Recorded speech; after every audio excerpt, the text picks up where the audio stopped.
中国人的饮食文化，往往附带有独特的价值观。千百年来，食甚至成了中国人体悟世界的方式。我们用饮食戒指生活，我们尝试，我们分享，我们趣味，亦或我们吃苦。饮食与生活的界限模糊而又圆融。不论在世界的哪个地方，如果一个中国人跟你说起对食物的敬重与虔诚，他往往说的是他的生活。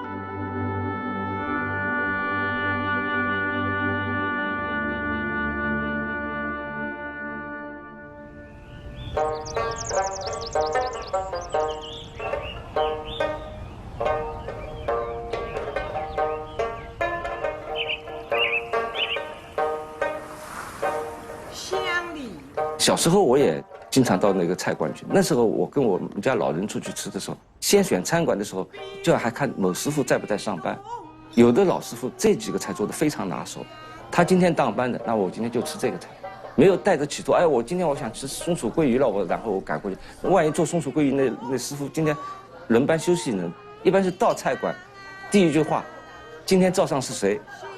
然后他说某某大厨在，行，那然后再开始点菜的。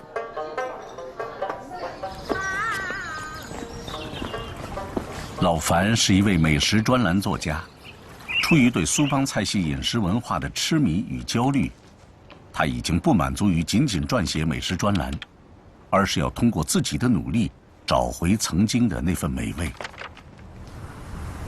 小时候都是跟奶奶外婆那过的，所以对那种传统的吃呢，可以说是那个启蒙教育的比较早一点。老樊对自己幼年时的老苏州味道一直念念不忘。但当年的很多菜在外面已经吃不到了。我一般上餐馆去吃，也就是试试味，说不好听我就试试厨师了。那个菜的味道呢，跟记忆中的确实是大不同。老樊总结苏帮菜的精髓就是制作繁复，而餐馆出于成本的考虑，往往会对制作过程大加简化甚至舍弃，曾经的传统慢慢消融。而记忆中的味道也随之一去不返，自己动手成了唯一的选择。那比如说啊，萝卜丝，猪肉萝卜丝第一不用爆丝机，全是刀切的。为什么刀切以后呢，它有脆感？萝卜丝切好用盐腌一下，夏天4、5个小时，冬天要1个晚上，腌好以后水要全部挤掉，到临吃前2个小时，然后就熬葱油。葱油是熬了以后呢，那个香味就比较浑厚了。为什么要提前量？要让萝卜丝再入味，不能现拌现吃。就讲这个萝卜丝，饭店里愿不愿意做？肯定不愿意做，哪怕卖你10块20块钱，他都觉得赔本，那就只能在家里做。老樊的女儿在大连定居，妻子去帮忙照看外孙，家里就剩下他一个人。他倒也不寂寞。看看书，写写文章，下下厨房，凭记忆还原苏州味道，成了他的一项使命。一些朋友也被他请来品尝着故老的时光。7分采办3分烧，每次举办家宴，老樊都要提前好几天准备食材。这次他还特地去了太湖中的一个小岛，朋友开的养殖场。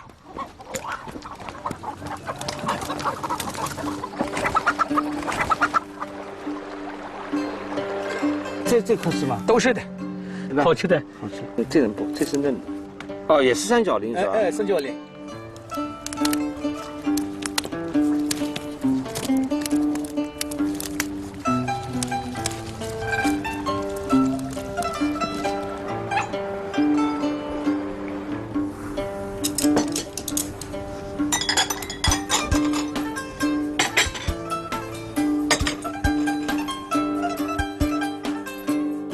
此时正是大闸蟹上市的季节，对老樊这样讲究的老苏州来说，用螃蟹宴客并不是简单蒸煮就直接上桌的。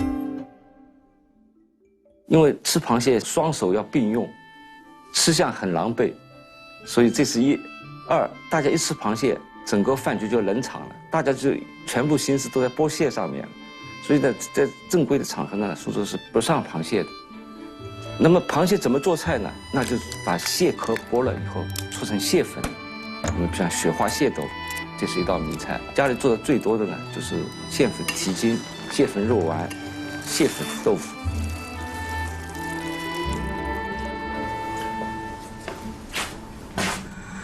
那么这个搓的蟹粉呢，怎么保存呢？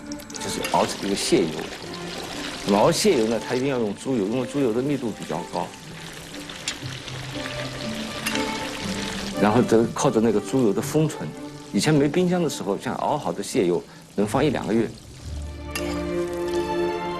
蟹油是苏州味道的源头之一，鲜香交融、唇齿绵延，构成了它独具一格的味觉体验。一些经典的菜肴离不开这画龙点睛的一笔。老樊熬制的蟹油，力求还原这浓香又不失本真的味道，尽量留住苏帮菜这一抹亮色。来吧，哎，有山有水，有趣味，有山有水。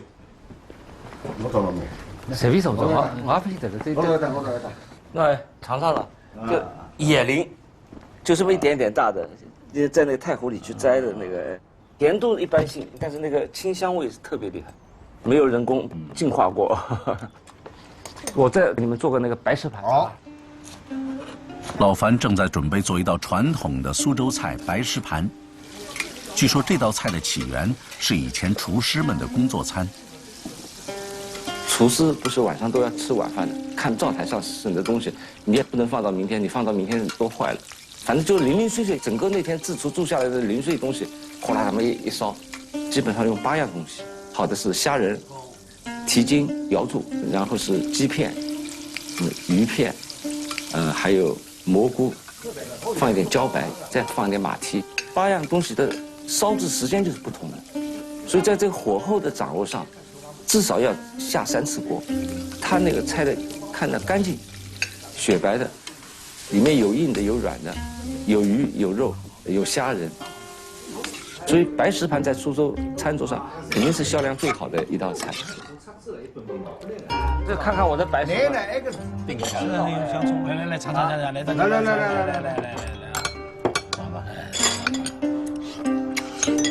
好，爽爽的，还有点小小的甜味。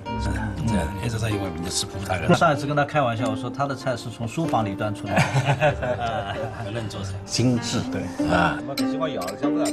美食与亲朋从来相得益彰，过往的传统在这座庭院中又鲜活起来。在寻找曾经的苏州味道的过程中，老樊也找到了面对这个急速变化时代的自处之道。庭院方丈之间，食物成了他的表达方式，出离而又入世。他执着地使用最传统的技法制作苏帮菜，坦然地接受并静观那些变与不变。而林炯，一位年轻的苏州人，对苏州味道怀着同样的焦虑，他选择了向未来寻找解决之道。我呢，以前是大学里的老师，大家可以叫我林老师。林老师。好的，那么我想问问小朋友，知不知道有名的苏帮菜是什么呢？不知道。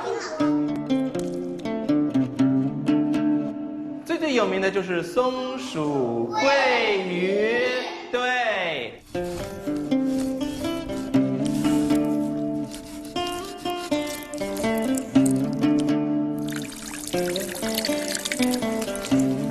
把它翻过来，是不是把它的尾巴翻上去，然后上面有刺，然后就出来了，花刀就出来了，对吧？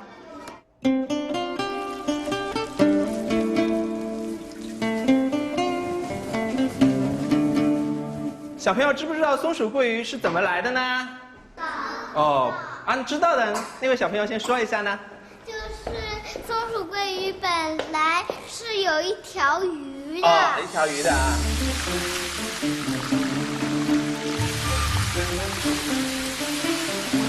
那么今天我就给小朋友们讲一下松鼠桂鱼的典故啊。松鼠桂鱼一开始不是松鼠桂鱼，有一个故事就是说它其实是松鼠鲤鱼。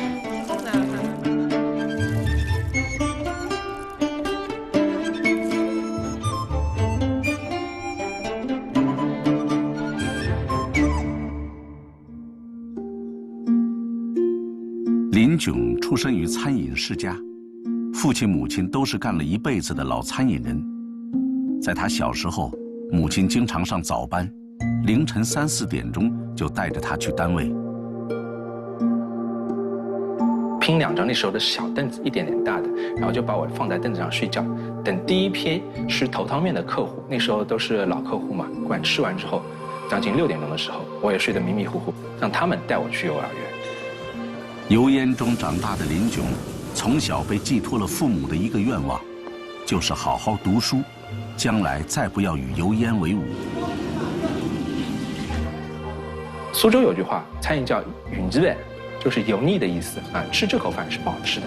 我父亲一直灌输的就是要好好读书啊，读书之后出人头地。林炯没有让父亲失望，读书成绩一直很好。长大后去德国留学工作，成为一名电气工程师，一路做到了一家德国企业的工程师主管。命运几乎已经将他和餐饮彻底绝缘。在我做工程师主管的最后1年的时候，我父亲突然找我谈话，说希望我来接班。当时其实是我心里非常抵触的，因为我花了将近10年的最好的青春的岁月在学习这个专业，之后又花了6、7年在这方面工作，总共10多年要有的。可惜事与愿违，在与父亲历经1年的抗争中，林炯还是做出了妥协，成了新任掌门人。从研究电路到研究菜单，一切都如此不真实。在饭店里一圈走下来，只有这个10千伏变电柜让他倍感踏实。从上到下走一圈的时候，就看到这个是最熟悉的，现在都要还给教授了。如果我教授知道我转行做这一块，会很伤心的。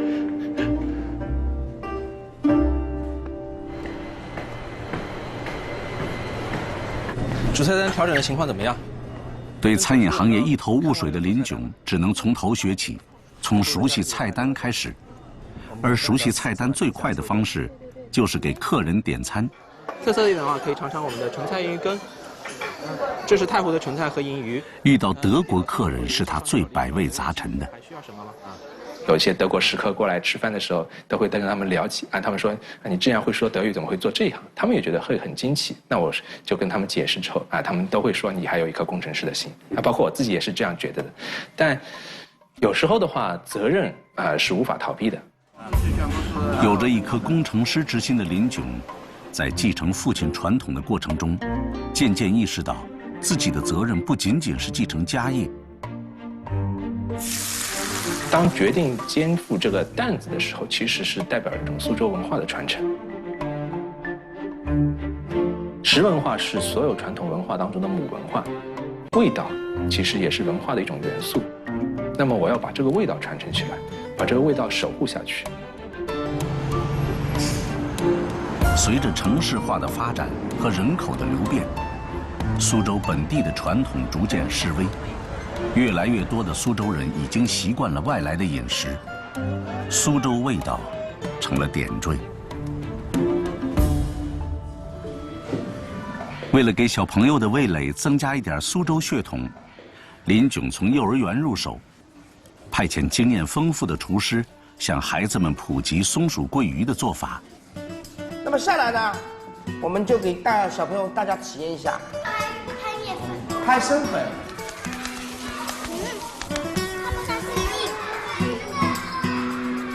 松鼠桂鱼是口味是酸酸甜甜的，又是油炸过的，然后口味会比较香，然后小朋友也喜欢这个味道。我们希望这些小朋友的话，能够把它本土的味道在自己的记忆当中，在味蕾当中能够有一点点的这样的传承吧，让他从小知道苏州的味道是怎么样的。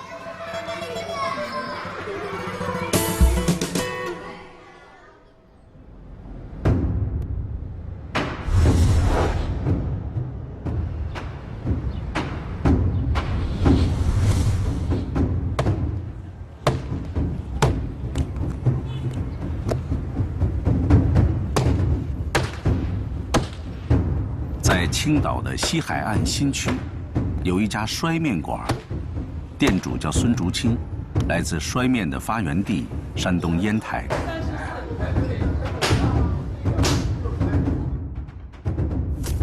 摔面的制作看起来跟拉面有些相似，但其实有所不同。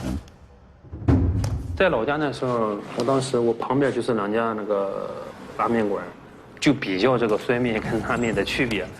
他拿着那个面，按照他们做拉面那个方式，扯了半天，最后忘了说不行，做不出来。选用全麦粉或麦芯粉，加适当比例的盐、碱和水，就是摔面所需的全部。顾名思义，摔面的关键在于摔。摔的动作行话叫做打条，通过反复摔打来赋予柔软的面团以筋骨，让它形成一股劲儿，越摔越有劲儿，越摔越有劲儿，从头到尾是一根绳一样。孙竹清学徒的时候，练了4个月才能做出一碗合格的面。手拿那个面，似抓非抓，似握非握，就要这个感觉。摔了整整20年，今天孙竹清已经是此中高手。就像那个练太极一样，以柔克刚。人呢，顺着这个面引导它做出来的面，才属于最上乘的面。不含添加剂，只靠摔打，就让面条有了筋骨，可以拉到像头发一样细。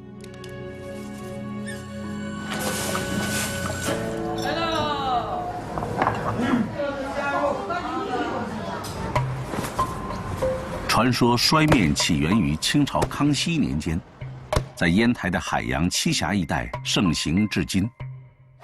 孙竹清是当地的非物质文化遗产传人，他16岁开始跟自己的3叔学徒，出师以后在老家开了一家面馆。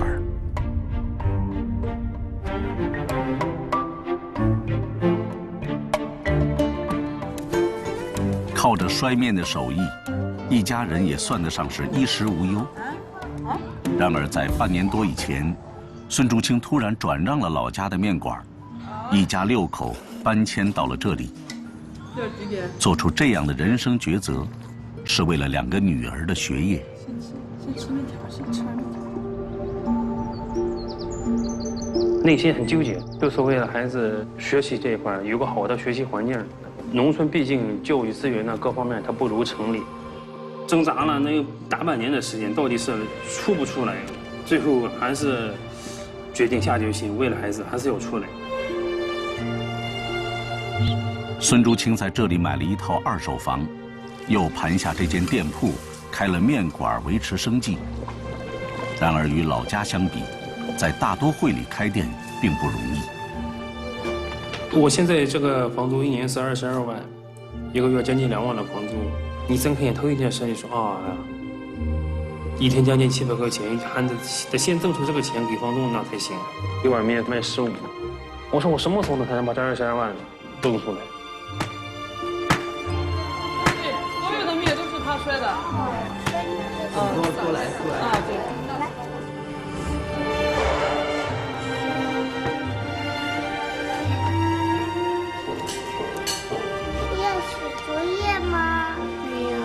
你家在这里，在这里，不是很可爱呢？真棒！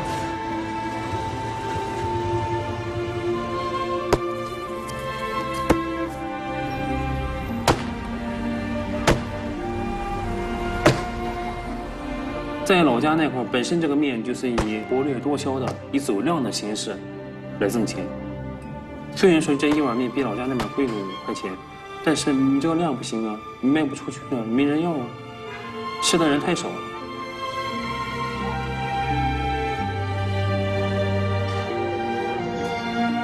一个西红柿，一个炸酱啊。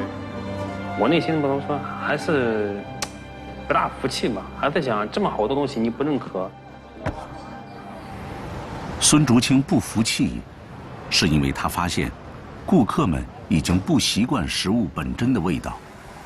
老多人也说你是不是傻？现在人家年轻人吃饭都是重口味，你不放那些东西不出味，人家就说你这个面不好吃。每天熬汤的骨头，到了晚上就全部倒掉。第二天天不亮，到市场去买新鲜的骨头。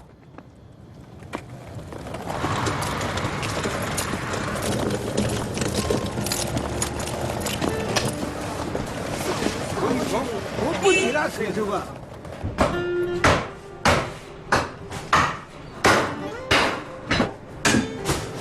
其实应该就是老辈儿传下来的，哈，有的实实在在的。现在老辈儿传下政策哪有啊？肉食店的老板说你们是不是刚做买卖不懂？从来没有一家像你们这样天天来买骨头的，人家就是买一次，少的1个礼拜，多的半个月，人家都不来。人家那个才几个成本，人家那每天调料随便往里边一放，熬出来味儿也不比你差，啊，反而比你强。你何苦呢？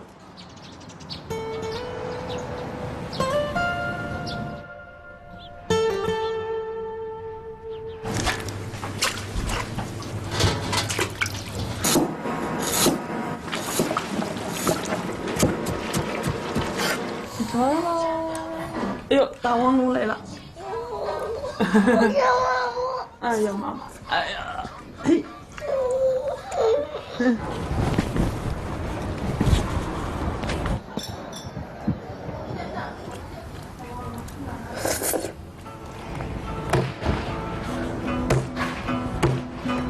送不送姐姐？不送啊。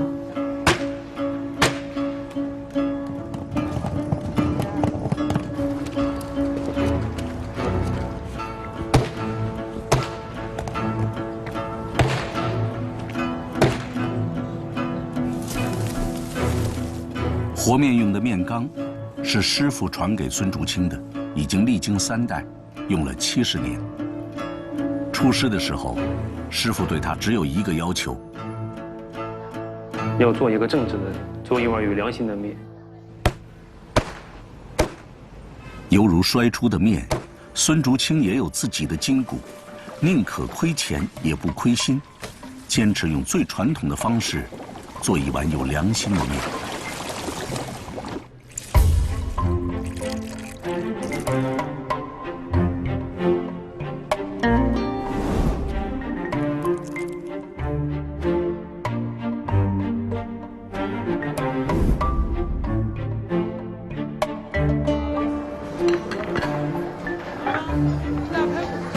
我们现在一家人白忙活，就是为了在这树这个口碑，打这个市场，推广这个面绥面。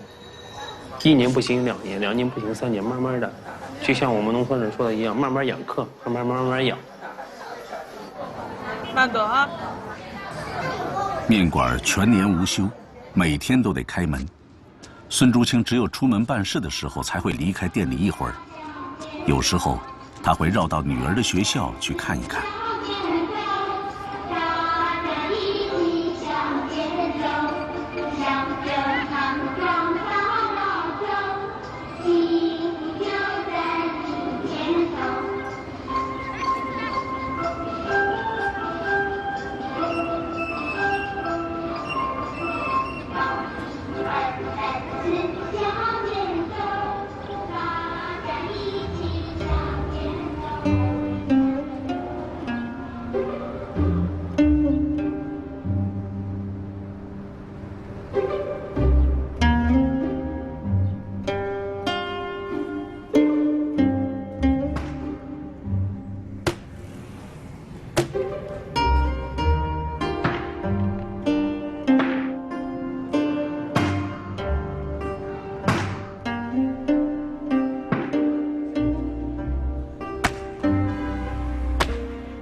金沙江畔，阳光洒在玉龙雪山之上，驱退了弥漫在天地间的雾气。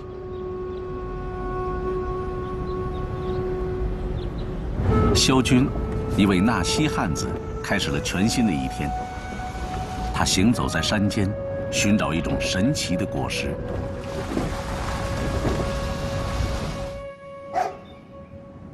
这个仙缘也是我们以前的大理国的一个贡品。最有意思的地方就是说是，只要你不摘它，那么每年它都会慢慢的变大。到冬季它会变黄，那到了春季以后它又反绿，就是周而复始的。吃豆子啊，学下这个等不起什么吧？是嘛？我最近的子路呢？啊，最近的子路呢？是吧？这个，吃的最少不了30年以上的娃娃呀。吃了跑不要，吃了别吃了，别买，是不是？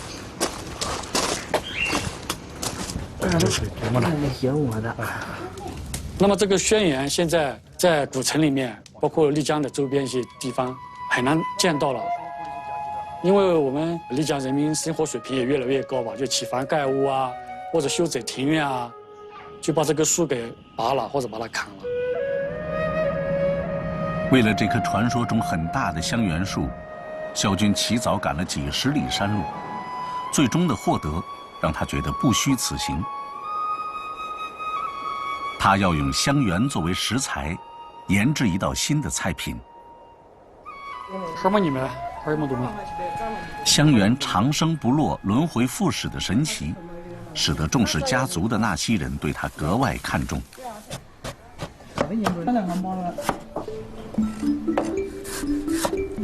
漫长的生长周期赋予了香橼浓郁的香味儿，梨子脆爽的特性让这种搭配更显得软硬相宜。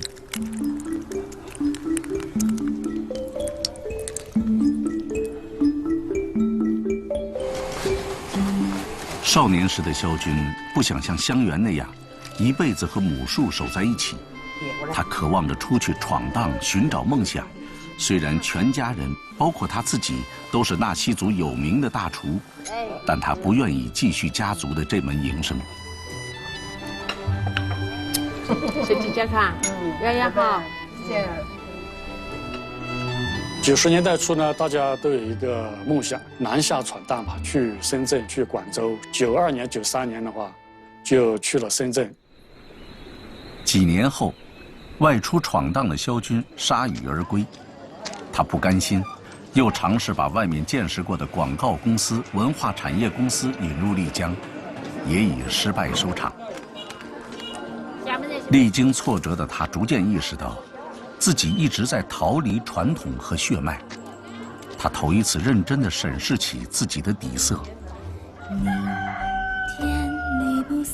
我奶奶呢是80、90年代丽江最有名的大厨，那么奶奶30年代就在丽江古城开餐厅。那么当时其实丽江古城已经是非常一个繁华的一个商贸重镇，因为是茶马古道的必经之地，那么就说南来北往的客人特别多。解放以后啊，奶奶就被分配到我们的国营餐厅里面当大厨，是在我们国营餐厅里面退休的。2005年，萧军在古城找了一间不起眼的门面，已是而立之年的他，决意背水一战。当时最记得就是要开业了，那么房租交了，装修以后，等到开业那天啊，兜里面就只有200块钱了，买菜的钱都没有。那时候是应该说身家性命的压在上面了，又借了很多钱，是吧？启动资金都是借的，创业真的是很艰辛，我觉得，就是前3年也没赚到什么钱。苦苦支撑的几年里，萧军也没有选择接待旅游团队的经营方式。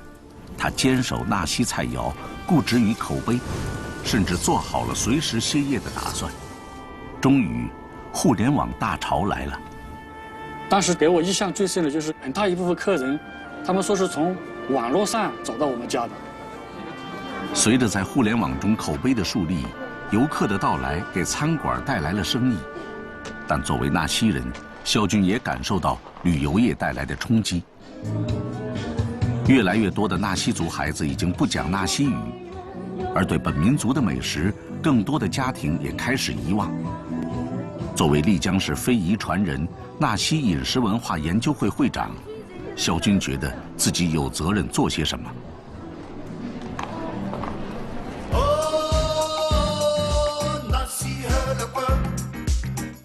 他找到了肖玉光，一位厨师专业毕业的纳西族原创歌手。他们两个一起在电视台开了一档节目，用纳西语介绍纳西美食。3、2、1，走。会议户关闭，杭州安徽人。阿妈因那些海来关，请你在小军安一个呢，我过的在妈妈吧，我的在国外今年。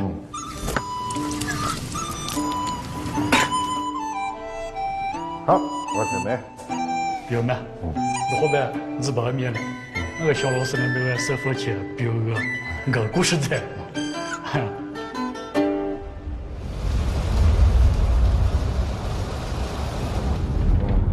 为了节目的需要，肖军和肖玉光经常会外出，到没有被现代文明彻底改观的区域寻找传统。找回一道菜，就像找回一段记忆。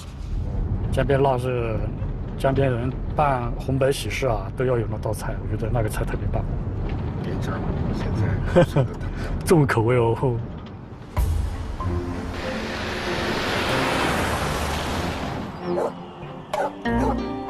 江边腊是我们金沙江沿线的居民最喜欢的一道美食。它的用料其实是用猪的内脏，包括猪大肠、猪肚、猪心、猪肝。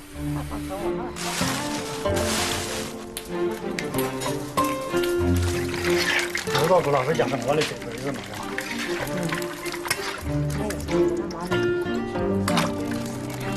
喜欢哈边的，吃。买了哈边，你贵买哈个漏的嘛漏呢哇，吃别的也手快呢哇。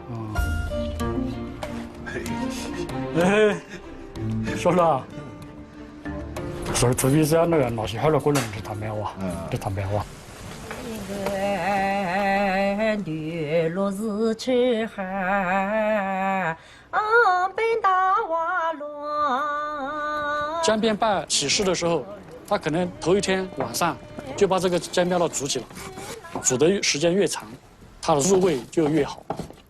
都没什么配料，就是生姜、盐、辣椒、花椒就没了，最简单的配料，做出了最好吃的味道。啊，就是啊，就我一木个人啊，一木那个我干嘛虚心？雨刷口来头我把来石头。俺把我块头的我心底来密码他谁？哦，来为姑父盼谁笑？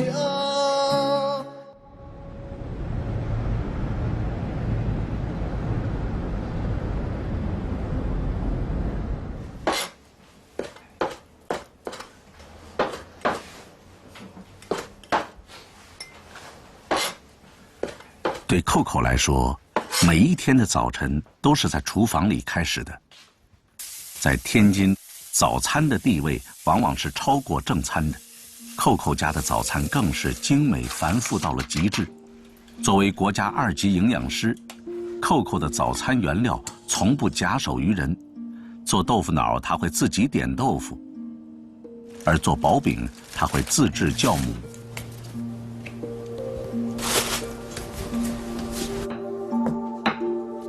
我们家是非常注重早餐的，早餐没有吃饭的孩子跟吃饭的孩子那状态绝对是不一样的，吃美了和不吃美了状态也是不一样的，所以我尽量让他高高兴兴的去上学。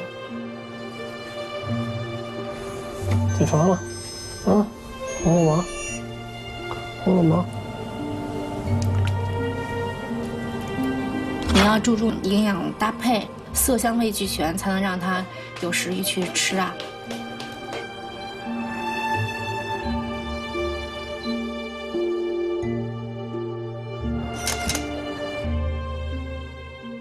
萱萱，你刷牙洗脸了吗？好了吗？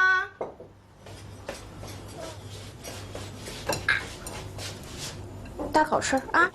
最喜欢吃什么呀？喝吧。高兴上学去。哪高兴？再见，再见，妈妈亲亲，妈妈亲亲，亲亲妈妈这个了。好好表现今天啊，好吗？加油，去吧。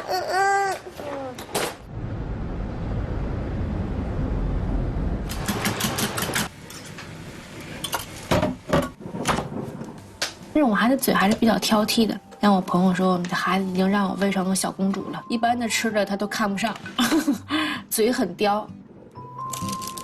同学很羡慕他，像每次我们孩子春游啊、秋游啊，我都会给他做一些儿童便当，像卡通的一些儿童便当。他每次打开饭盒的时候，都会引来同学的围观。我觉得，确实是他以这个妈妈为骄傲。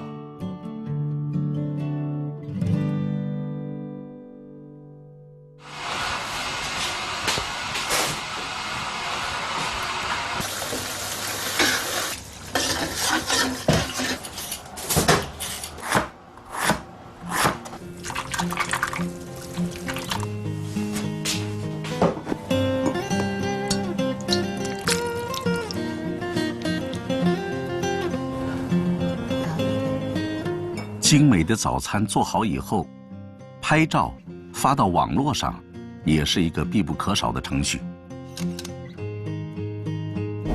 大量的粉丝关注着他的美食创作。如果是在家做了早餐，基本上我都会发到公众号，大伙儿都在等着我更新一些食谱。我想把每天的生活记录下来，然后让以后孩子看到了，他觉得这是我妈妈，她原来给我做过这么多好吃的。要控制一下。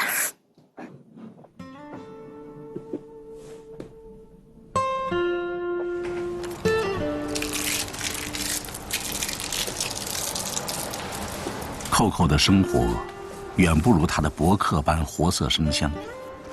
他是一个被确诊为真性红细胞增多症的病人，这种病例非常罕见。对扣扣来说，命运之手犹如在戏弄他，而他能做的抗争，仅仅只有美食与校对。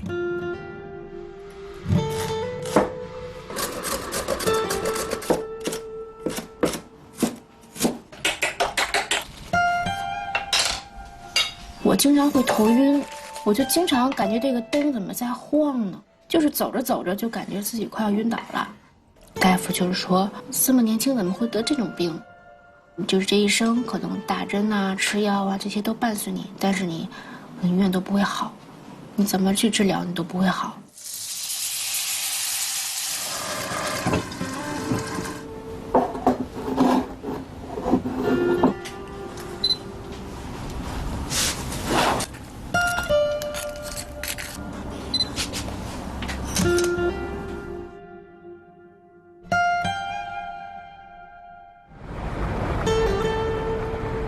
扣扣的工作单位是一家乳腺癌术后康复中心，工作中接触的都是癌症患者。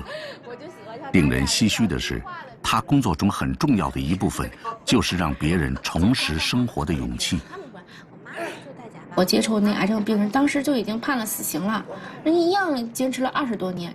我也不知道，究竟能活多少年，我也不去想。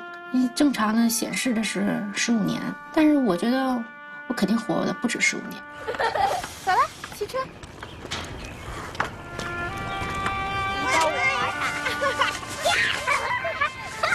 生完病以后，我反而倒活出了自我，活得更潇洒了，加强了一些锻炼，然后就是整个人呢就都发生了改变。跟姐姐骑车去。我现在最开心的就是别人看到我，哎呀，你孩子都这么大了，不像啊，这可能是我听到最开心的话了。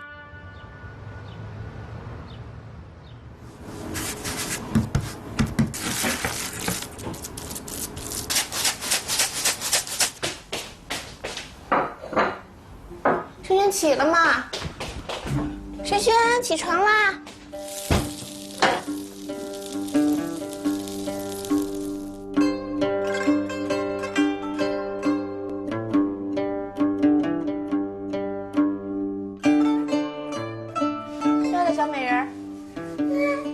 行，买了够买了，买了，上学去吧，拜拜。其实我最想，对人说的话是对我父母，就是希望我的父母不用太在意我这个病。有的时候我的父母就是说，那个扣扣你好，你吃药了没有？你好好吃药没有？我觉得我都36了，这些事情不需要父母去太操心，因为他们也是年纪大了。我就觉得，过好每一天，为了我的父母，为了我孩子，我也要健康的活着，这是我的动力。哟，宝贝儿回来啦！几点了就回来了？宝贝儿回来啦！我回来了。我想你了。你想我吗？去换鞋去吧。你换鞋洗手啊，把鞋子脱了吧。草丛、丛林、丛林深处有猛虎。写字有先写标签吧，先把标签先写5遍，再把字写5遍。你是写字吗？是吗？我不干净。从这开始写。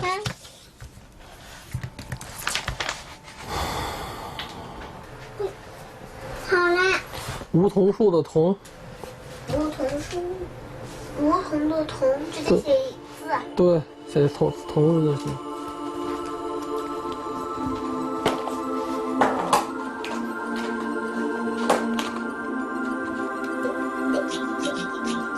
干嘛？在这边打吧。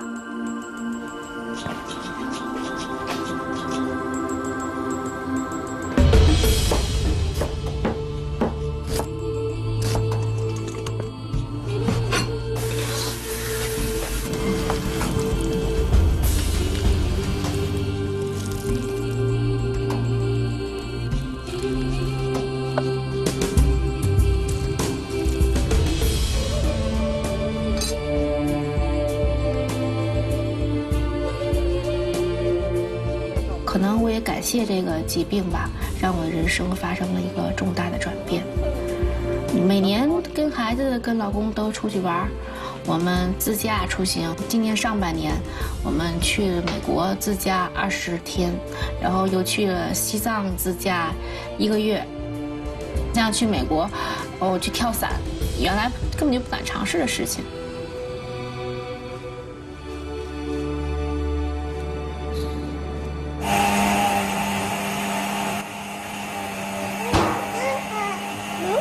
再等一会儿啊！玉米1根，西兰花1个，好喽，好了。红萝卜，这些水果放在这儿。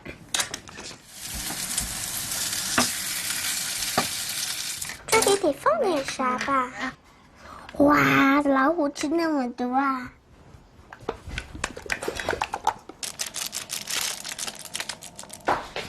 萱萱，妈妈饭做好了啊，一会儿拍照片就可以吃了。你看这张好看吗？行，哪儿都什么样都行。走了，好了。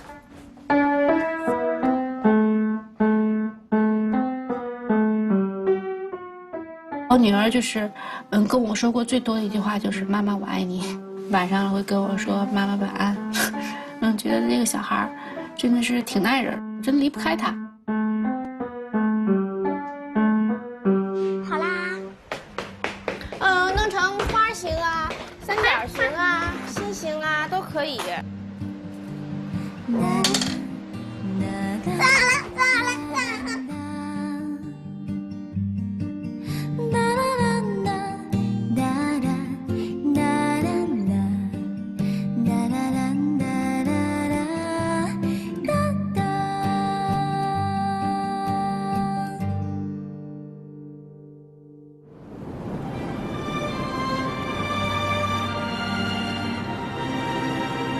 中国人的生活是有温度的，中国人的命运更是有味道的。酸甜苦辣咸，从来不仅仅是舌尖上的那一份触感，更是对生活的投射和体悟。我们从来不愿分清饮食与人生的界限，就像二者生来就该圆融贯通，百味杂陈。命运的盛宴不期而遇，我们需要做的仅仅是尝试与回味。